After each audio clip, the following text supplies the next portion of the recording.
Good morning, good afternoon, good evening to you, my nail queens. You're welcome back to my channel, Nail Vibes. The channel, as you always know, that gives you nothing but the very best in nails fashion.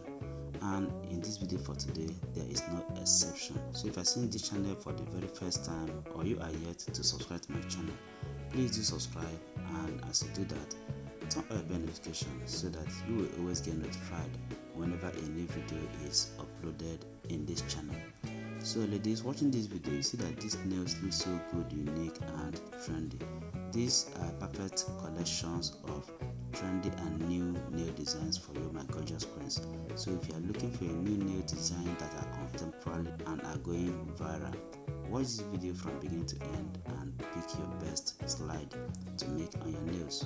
And as you watch, kindly support my channel by hitting the like button. Okay, like this video, and also feel free to share it to your friends and your loved ones, and you can also save it for a later use. At the end of the video, you can go to the comment section and tell me what you think or what you feel about my video or my channel in general. Thank you as you do that. I also appreciate my returning viewers who are always watching my videos and engaging. Trust me, your effort in this channel is never taken for granted. Thank you guys so much, and I'll be looking forward to seeing you again in my next video. Bye for now.